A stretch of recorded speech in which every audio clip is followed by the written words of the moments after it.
Ya, oke. Jadi kita akan belajar tentang infrastruktur jaringan. Nah, sebenarnya kalau bicara soal infrastruktur jaringan ini, kita bicara soal 3 hal penting ya, kompetensi yang harus Anda miliki ya. Jadi yang pertama, tentang Anda harus paham tentang peralatan komunikasi jaringan. Baru yang kedua, Anda harus paham tentang keamanan infrastruktur jaringan. Dan yang ketiga, Anda harus paham tentang representasi jaringan. Ini bicara soal Anda menggambar topologi jaringan. Seperti itu. Nah, biasanya kalau kita belajar tentang komunikasi jaringan, ya, yang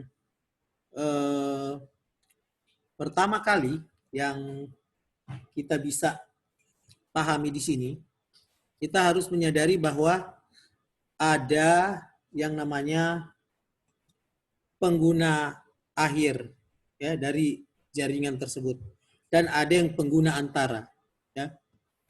Contoh misalnya pada gambar yang saya tampilkan di sini, kalau bicara end device itu atau pengguna akhir itu adalah komputer, laptop, server, printer, smart devices, dan mobile devices. Ya. Sedangkan kalau bicara soal pengguna antara atau intermediary devices, itu yang berfungsi untuk menghubungkan ya pengguna-pengguna akhir tersebut ke jaringan. Juga menghubungkan antar jaringan itu sendiri dengan jaringan yang lain. Itu biasanya contoh wireless router, LAN suite, router, multi-layer switch, dan firewall appliance. Ya, itu biasa. Nah, selanjutnya yang dimaksud dengan router itu kita sudah bisa lihat ya, router itu contoh di sini gambar ini bagaimana ada sebuah perangkat ya, router ya yang menghubungkan LAN dan WAN. LAN yang gambarnya putih ya. LAN yang gambarnya putih, home office ya. Seperti perangkat di rumah saya menggunakan model infrastruktur topologi home office. Jadi di situ ada sebuah router di mana perangkat kurang lebih ada 5 perangkat kami yang terhubung di router tersebut untuk mengakses internet. Ya. Tapi selain menghubungkan home office seperti ini, Anda bisa lihat juga router itu bisa menghubungkan antar jaringan di dalam sebuah internet.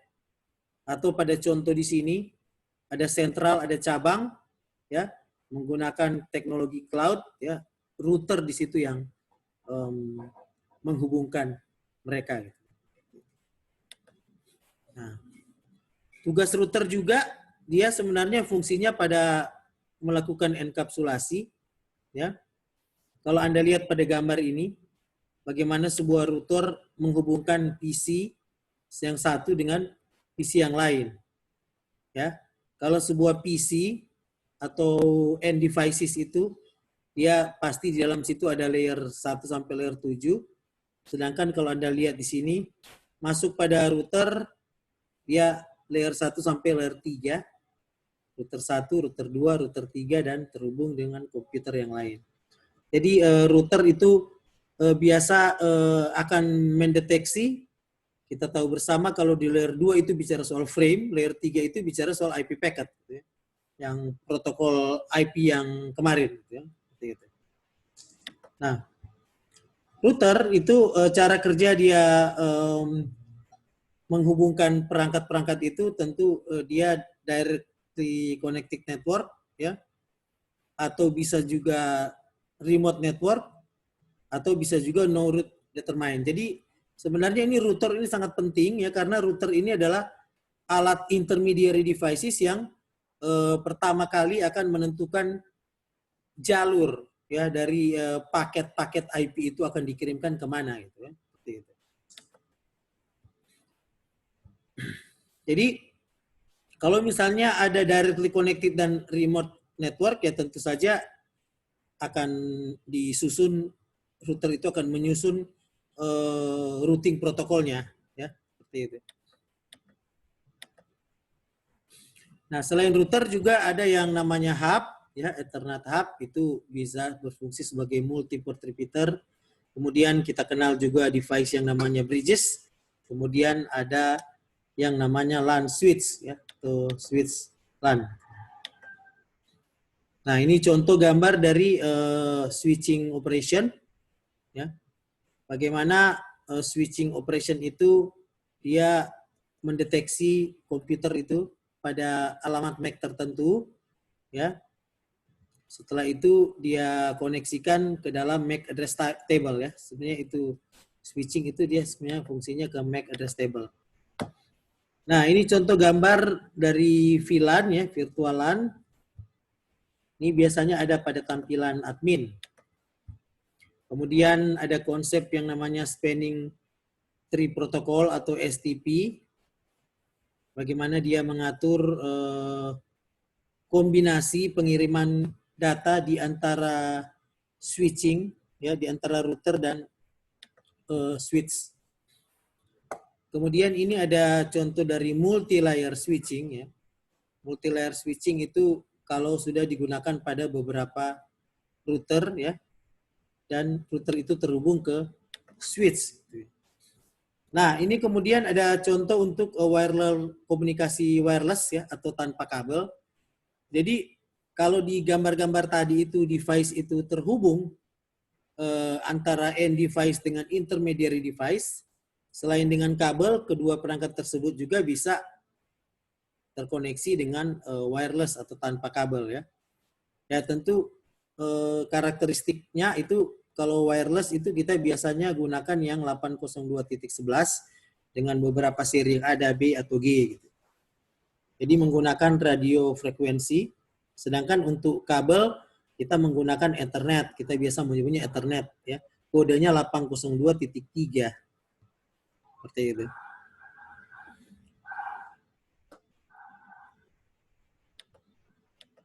Di sini ada physical layer, kalau wireless itu menggunakan gelombang radio, sedangkan untuk dengan kabel itu ya menggunakan kabel. Nah, untuk wireless network operation itu sendiri, biasanya parameter-parameter yang digunakan itu adalah network mode, SSID, channel setting, ya. Kemudian ada security mode, encryption, dan password. Model cara kerjanya untuk 802.11 itu, ini misalnya ada sender dan receiver. Yang pertama adalah yang ditentukan itu adalah algoritma penemuannya dulu. Ya, kalau biasanya kita akan menyambung dari handphone ke handphone atau dari handphone ke wireless, ya kita searching dulu wirelessnya gitu. Kalau di handphone ke handphone kita pairing, ya. Pairing dulu tuh Bluetooth. Kemudian sesudah itu ada authenticate, diautentifikasi. Biasanya di sini kita masukkan mode passwordnya. Seperti itu. Baru kemudian ada associate. Associate itu berarti sudah dipasangkan. Kalau sudah sampai pada tahap associate, ya berarti pertukaran komunikasi data sudah bisa dilakukan. Seperti itu. Nah, ini contoh misalnya client and IP associate. Jadi langkah-langkah penentuan associate dari kedua device itu, biasanya yang dideteksi pertama kali itu adalah MAC-nya, ya. Jadi klien itu akan meminta atau mengirimkan MAC address ke router. Kemudian router itu mengassign MAC address tertentu yang dikirimkan oleh komputer itu sebagai sesuatu yang real, ada dan nyata gitu, ya. Sesudah itu baru dia bisa mengirimkan data di situ. Nah, ini contoh wireless device, ya. Ya, ini karena materinya kita disponsori oleh Cisco, jadi yang diberikan Cisco. Padahal sebenarnya ada banyak, ya, wireless device. Nah, ini contoh wireless device yang access point. Ada yang small network atau large network. Saya nggak tahu kalau sekarang itu warnanya masih warna hitam. Biasanya trennya sekarang udah warna putih atau abu-abu, ya. Kemudian ada yang wireless LAN controller dan ada yang lightweight controller. Jadi kalau bicara soal peralatan jaringan, sebenarnya itu yang harus kita kuasai, ya. peralatan infrastruktur jaringan itu dibedakan jadi dua gitu ya. End devices atau pengguna akhir dan intermediary devices ya. Kita harus tahu itu aja dulu ya. Untuk pengguna akhir ya seperti kita itu smartphone, tablet, komputer, laptop, desktop, server. Nah, sedangkan untuk intermediary itu ya sudah mulai bicara soal router, hub, port, switch dan sebagainya. Itu dulu paham. Kemudian harus paham masing-masing itu apa. Ya. Nah, sedangkan untuk layanan atau untuk alat-alat devices yang berhubungan dengan keamanan jaringan ya, itu yang pertama tentu yang sangat terkenal itu firewall ya. Ya, ini misalnya contoh gambar dari firewall mau mengilustrasikan sebenarnya penggunaan firewall itu apa. Jadi kalau Anda lihat di sini firewall itu fungsinya seperti tembok ya, di mana tidak semua dari internet yang bisa akses ke server kita ya.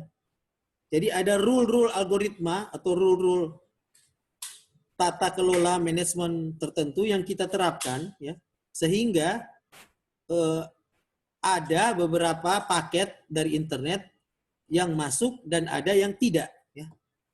Jadi sebenarnya ini firewall ini konsepnya itu kita bicara menerapkan algoritma tertentu supaya aliran traffic, kita menyebutnya traffic flows, bisa dikendalikan ya, seperti itu. Jadi tidak ada hubungan dengan masalah kecepatan gitu ya. Jadi misalnya karena so pasang firewall jadi lambat koneksi kita, enggak ya. Firewall itu konsepnya itu dia hanya mengatur traffic ya, flow, ada yang lewat, ada yang enggak gitu, berdasarkan konfigurasi algoritma tertentu. Itu konsep firewall seperti itu ya. Nah, ini contoh-contoh penerapan rule firewall ya. Misalnya ada yang paket filtering ya, baru ada yang stateful firewall, baru ada yang pakai proxy ya. Kemudian ada host base, ada transparent, ada hybrid. Nah, nanti Anda bisa lihat semua ini firewall itu di aplikasi ya. Nanti ada aplikasi sebentar yang kita tinggal main-main di situ sebenarnya. Ini contoh misalnya untuk paket filtering firewall yang sangat terkenal gitu. Kita menggunakan paket filtering firewall. Biasanya kita akan menginstal firewall itu di sebuah router ya. Kemudian firewall itu akan bermain di sini. Di layer 4 dan layer 3 gitu ya. Seperti itu. Jadi kalau paket filtering firewalls itu kita akan izinkan atau blok ya di layer 4. Di layer transport ya. Nah, layer transport itu kan layer 3 dan 4 itu source IP address ya, alamat yang dituju, alamat yang sumber pengirim, baru protokol IP ada di situ, baru port number, sumber port number dan destination port number ya. Itu contoh gitu, dari paket filtering firewall. Sedangkan untuk stateful firewall itu biasanya kita main di layer 3, 4, dan 5. Ya. Jadi lebih banyak layernya gitu. Nah, di sini contoh gambar ya dari produk Cisco di mana firewall-nya sudah terintegrasi gitu ya. Jadi kita tinggal langsung beli alatnya. Ya, kalau kemarin itu atau kalau Anda main di bukan Cisco ya, Jupiter misalnya, Juniper ya. Itu ya Anda harus setting sendiri gitu ya, pakai aplikasi aja kemudian Anda setting gitu. Kita bisa bikin server sendiri kemudian kita setting server itu jadi firewall. Ya, tapi itu dulu ya. Sekarang itu ya kita tinggal langsung menerapkan tinggal beli device kemudian device itu kita sambung ya, kemudian kita setting gitu ya. Kita setting device firewall tersebut. Ya. Oke. Jadi itu yang pertama harus paham itu dulu ya. Kalau soal jaringan ya. Jadi yang pertama bicara soal bahwa jaringan itu ada intermediary devices ya, itu yang pertama, baru yang kedua end devices seperti itu. Jadi kita harus bisa bedakan dulu. Nah, untuk security di dalam infrastruktur jaringan itu yang pertama kita harus kenal itu ya teknologi firewall ya. teknologi firewall itu sebenarnya software ya, rule-rule algoritma tertentu yang kita bisa terapkan ya. Nah sekarang modelnya tidak lagi kita coding sendiri ya, tapi sekarang kita tinggal membeli sebuah alat dan alat itu yang akan kita setting ya, seperti itu. Nah, baru yang kedua, jadi kalau saya bisa beri catatan, yang pertama Anda harus paham dulu yang tentang devices ya. Devices. Jadi, sorry.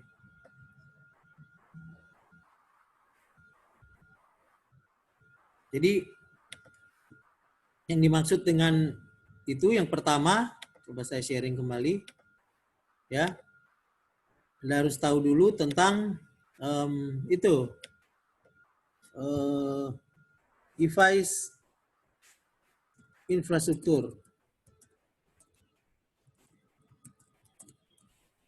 jaringan. Nah, ini ada dua ini, end dan intermediary. Ya. Tuh, end dan intermediary. Nah, baru yang berikut tentang nah,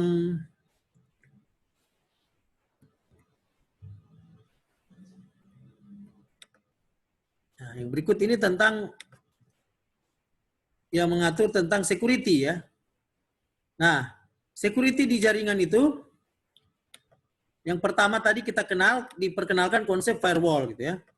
Baru yang kedua IPS dan IDS. IDS itu maksudnya intrusion detection, sedangkan IPS intrusion prevention. Jadi satu untuk mendeteksi, sedangkan satu untuk mencegah. Nah, konsepnya di sini gitu ya. Jadi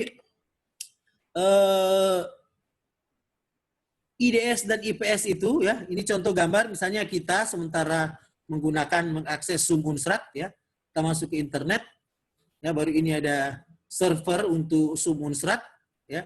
Biasanya itu di belakang itu ya, kita letakkan yang namanya IDS IPS sensor.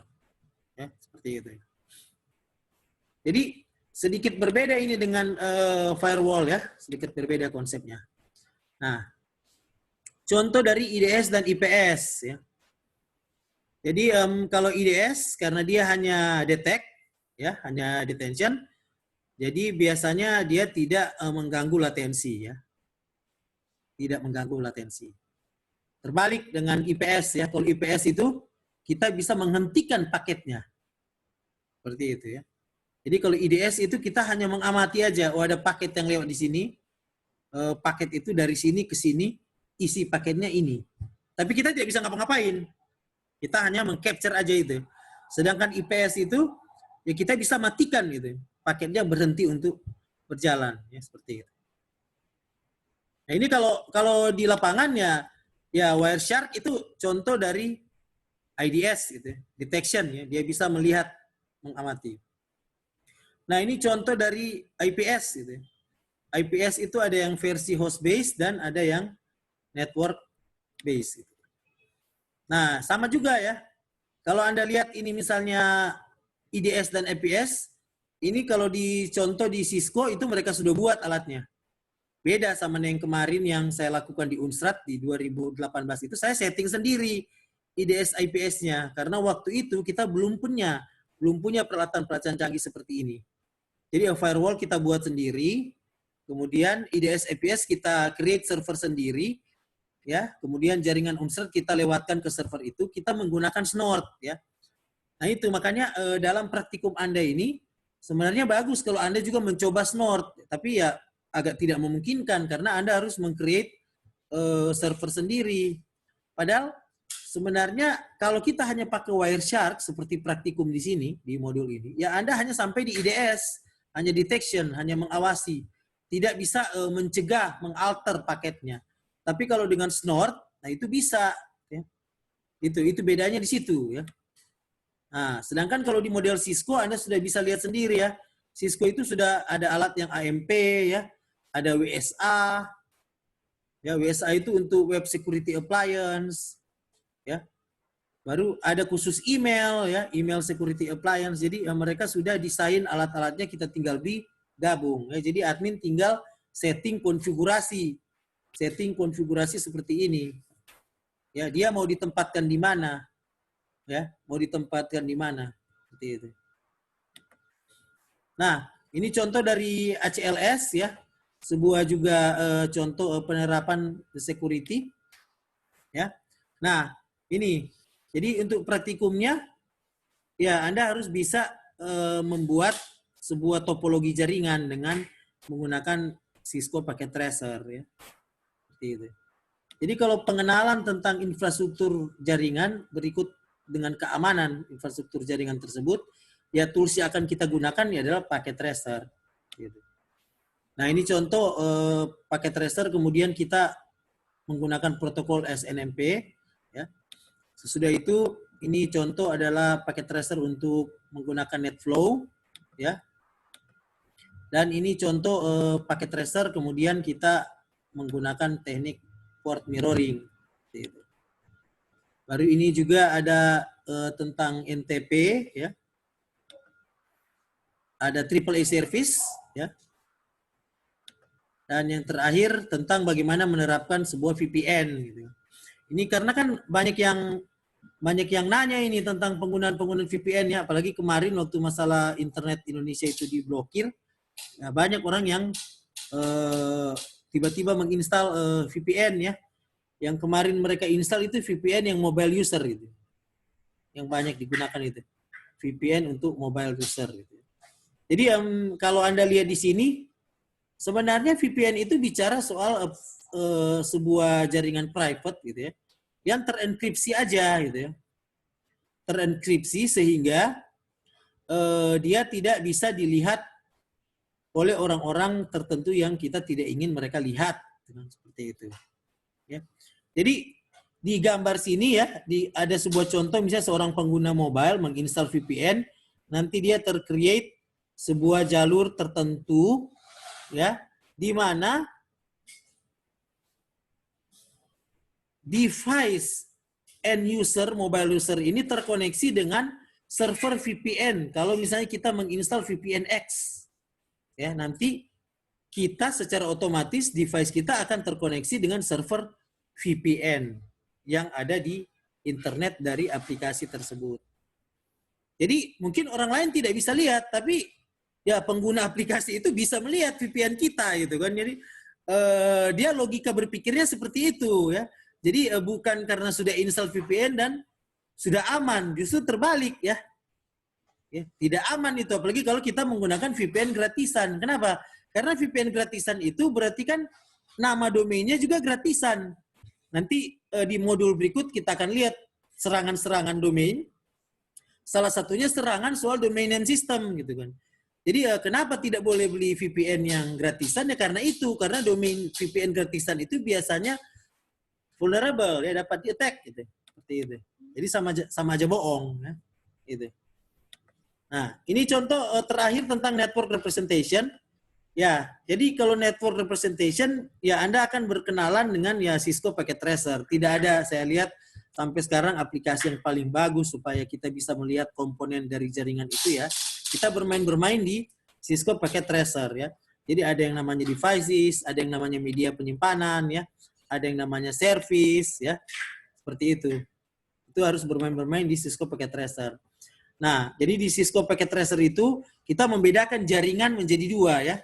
Menjadi physical topologi jaringan secara fisik, dan logical topologi. Nah, logical topologinya itu kita bicara soal bagaimana kita mengatur komunikasi data di dalam jaringan tersebut, jaringan kita buat, ya.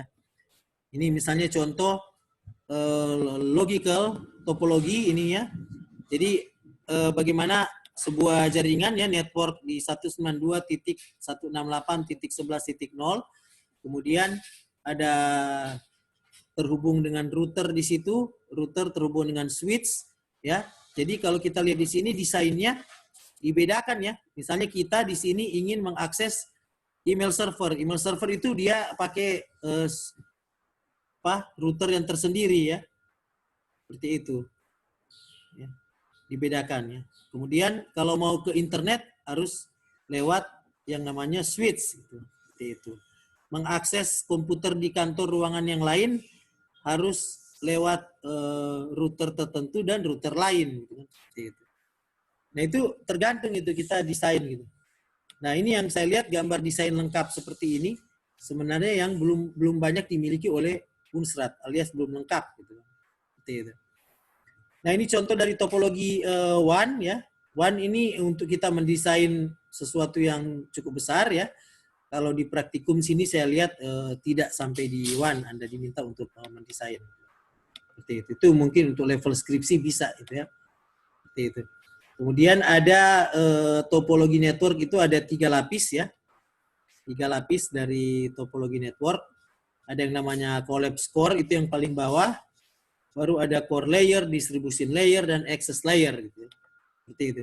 Itu standarnya kita untuk mendesain sebenarnya sebuah jaringan ya kita harus minimal menggunakan 3-layer hierarchical model. Standar ya. Kemarin itu ada mahasiswa saya yang ingin mendesain topologi jaringan dari desa cerdas. Nah, itu modelnya seperti apa gitu ya. Nah, ya dia minimal harus 3-layer hierarchical model itu karena kalau bicara soal desa cerdas itu berarti implementasinya kan ke sudah pengguna akhir, sudah end device sehingga gambar jaringannya itu harus menggunakan konsep 3-layer hierarchical model. Nah, sedangkan kalau Unsrat, misalnya kita ingin mendesain network design model Unsrat, tentu kita itu akan lebih ke model desain WAN gitu ya. Model desain WAN. Karena kenapa? Karena model desain WAN itu Unsrat dilihat sebagai sebuah entitas seperti kota cerdas tersendiri. Ya, itu semuanya perbedaannya. Jadi ada common security infrastructure di sini. Ini maksudnya ditunjukkan bagaimana peran dari firewall ya. Firewall itu mengatur jalur HTTP, SMTP, dan DNS ya ke yang publik. Kemudian kalau ke private ya diatur itu tertentu, tidak semua bisa. Ya. Ini juga contoh penggunaan DMZ ya. Jadi selain firewall ada IPS, ada IDS, baru ada juga DMZ.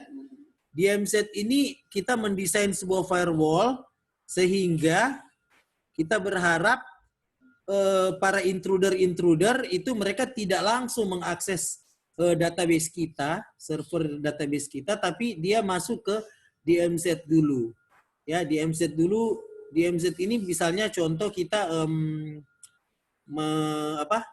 menerapkan yang namanya Honeynet misalnya. Honeynet. Jadi kita menyediakan sebuah server di mana mungkin data-data mahasiswa yang ingin dirubah kita taruh di situ. Padahal itu sebenarnya data-data yang dummy, data-data yang sudah tidak lagi update. Seperti itu. Tapi mirip gitu ya skemanya gitu ya. Sehingga kalau ada intruder, dia pikir dia sudah masuk. Padahal sebenarnya dia masih ada di DMZ, khususnya di Honeynet. Seperti itu. Nah, ini contoh bagaimana zone based policy firewall ZPF diterapkan ya. Dan di terakhir ya ini bagaimana Anda mendesain sebuah jaringan, topologi jaringan dengan menggunakan paket tracer ya, seperti itu. Jadi sebenarnya kalau kita bicara soal ini ya, kalau kita bicara soal jaringan, itu sebenarnya yang perlu kita paham itu adalah bagaimana kita bisa menggunakan aplikasi yang tadi itu, Cisco Packet Tracer. Ya. Sampai sekarang itu saya lihat hanya itu aja yang memang perlu sekali Anda kuasai itu. Bagaimana menggunakan Cisco Packet Tracer. Karena di Cisco Packet Tracer itu ada banyak yang bisa Anda pelajari sehingga Anda bisa menguasai cara menggambar topologi jaringan. Ya. Seperti itu. Karena ini topologi jaringan ini sangat penting ini. Dari topologi jaringan itu kita bisa melihat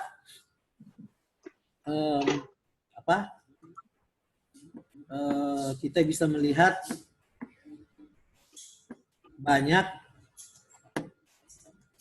hal tentang peralatan device-device jaringan. Jadi hanya itu aja materi saya hari ini ya tentang peralatan jaringan, security jaringan, dan tentang menggambar di paket tracer ya. Nanti tunggu sebentar ya. Nah, sekarang yang ingin bertanya saya persilakan. Izin bertanya, Ner. Silakan. Ner, ada beberapa pertanyaan sih, Ner. Tapi yang pertama, Ner, soal wireless tadi Ner sebut ada versi yang BNG. Nah, Ner, di orang pernah sempat ada dapat satu tools yang di Windows, dia bisa penama. Bagaimana? Udah putus tadi? Yang BNG kemudian bagaimana?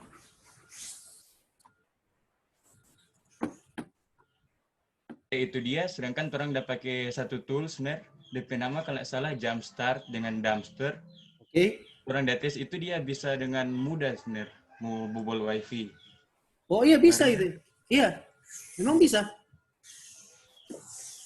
Benar, soal dari wifi itu kan secara WLAN, Ner.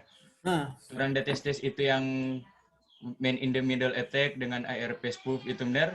Ternyata orang bisa capture di dalam satu jaringan, Ner. Itu terjadi di layer mana, Ner? Dan apa fungsi firewall, Ner? 345, di layer 345 itu mainnya. Kalau pembobolan wifi. Itu di layer 345. Kalau soal capture data, Ner, misalnya dari perangkat satu capture dalam satu jaringan ya, itu. kalau Wireshark itu semua layer bisa di-capture ya.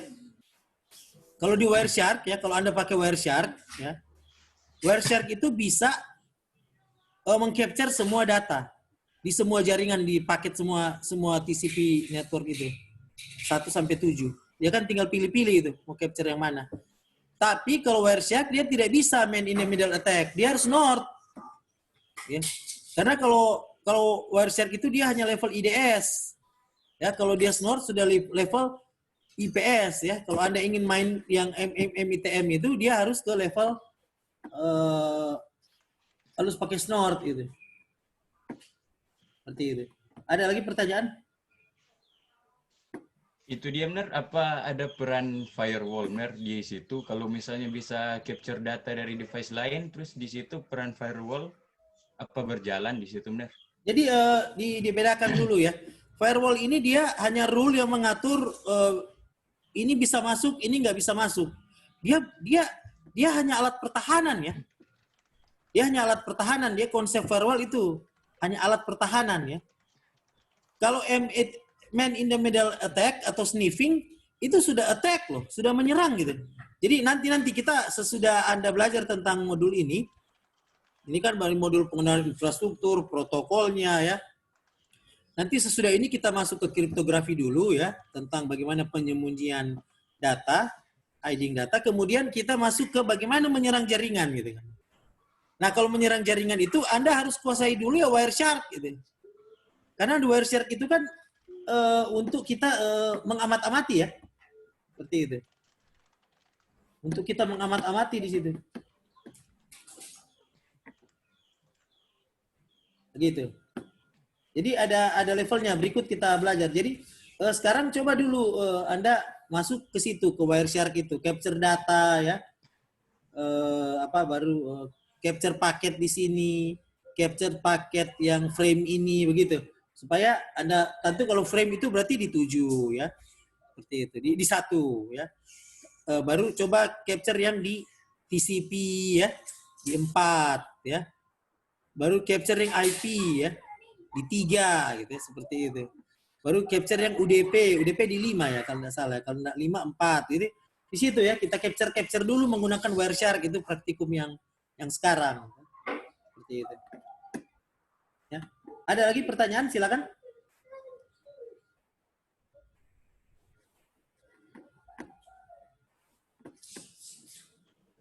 Nah, ini saya tunjukkan contoh ya. Dari mata kuliah saya kemarin, e-government ya. Di sini contoh saya mendesain sebuah jaringan dari Kabupaten Jayawijaya gitu ya. Ini gambar videonya ada di sini. Jadi di sana bagus ya karena dia masih mulai dari nol ya. Waktu itu memang proyeknya memang benar-benar proyek awal. Ini sekitar tahun 2018 kemarin. Jadi enak gitu karena kita bisa mengatur dari awal ya desainnya gitu. Mereka sudah banyak komputer, mereka sudah banyak server, mereka juga terkoneksi internet secara terpisah-pisah, secara silo-silo ya. Baru kemudian teman-teman dari Kominfo meminta Mr. Stanley untuk datang dan mendesain gitu ya, memberikan desain perencanaan jaringan untuk level kabupaten itu seperti apa ya. Seperti itu.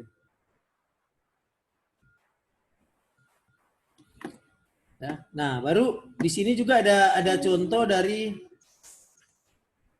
kalau saya buka ya laporannya. Ini ada contoh dari waktu saya desain yang Pemkot Manado gitu.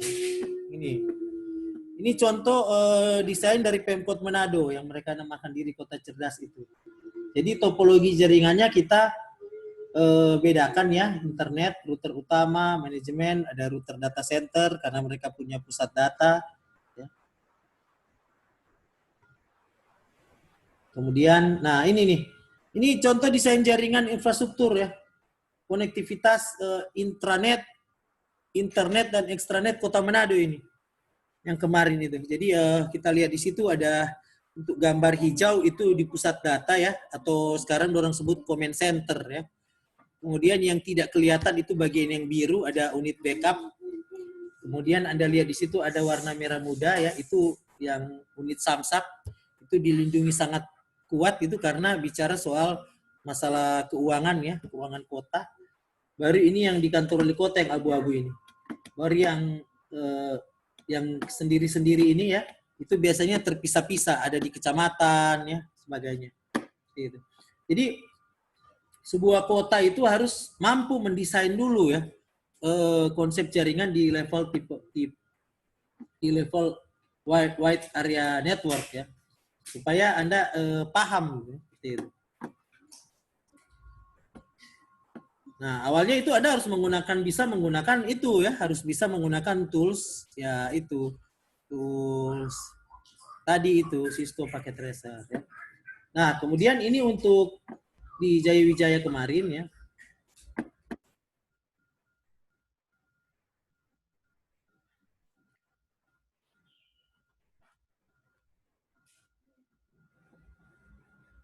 Jadi di situ kita membangun ini misalnya contoh ini adalah gambar fiber optik ya dari pemerintah Kabupaten Jayawijaya gitu ya, di ibu kota Wamena gitu ya.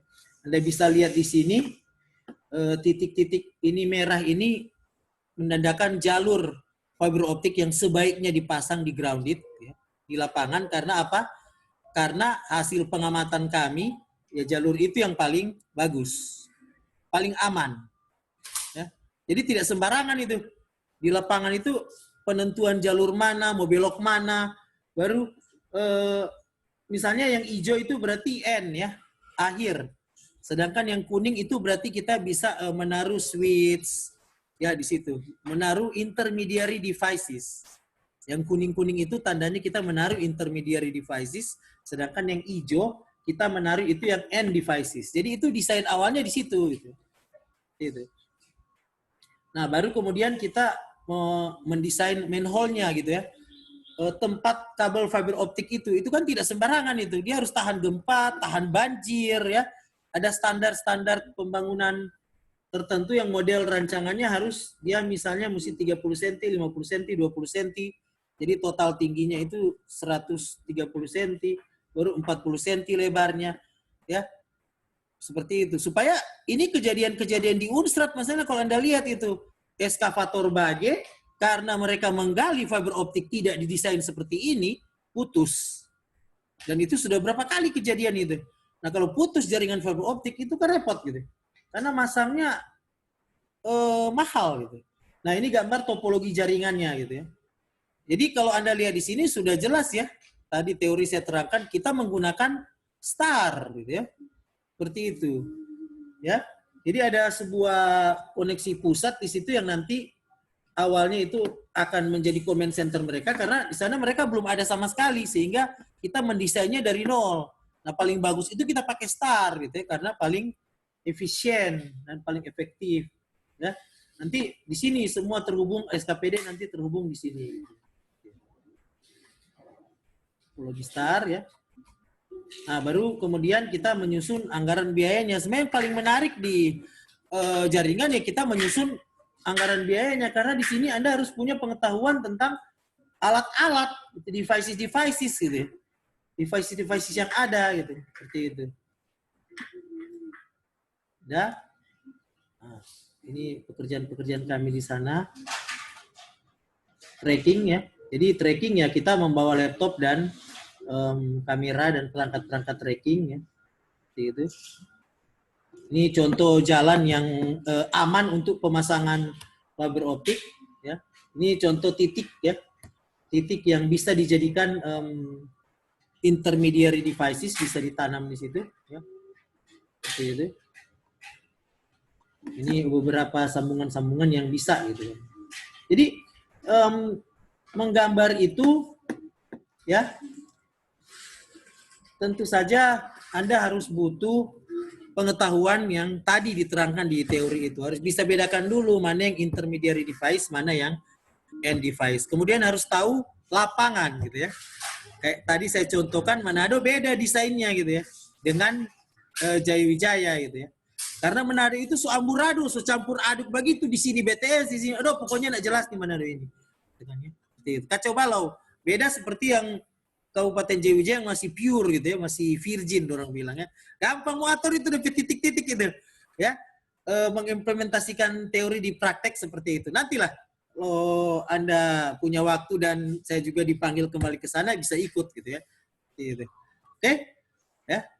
Silakan yang ingin bertanya, saya pikir itu aja yang perlu saya terangkan materinya itu dan contoh penerapan di lapangan seperti itu.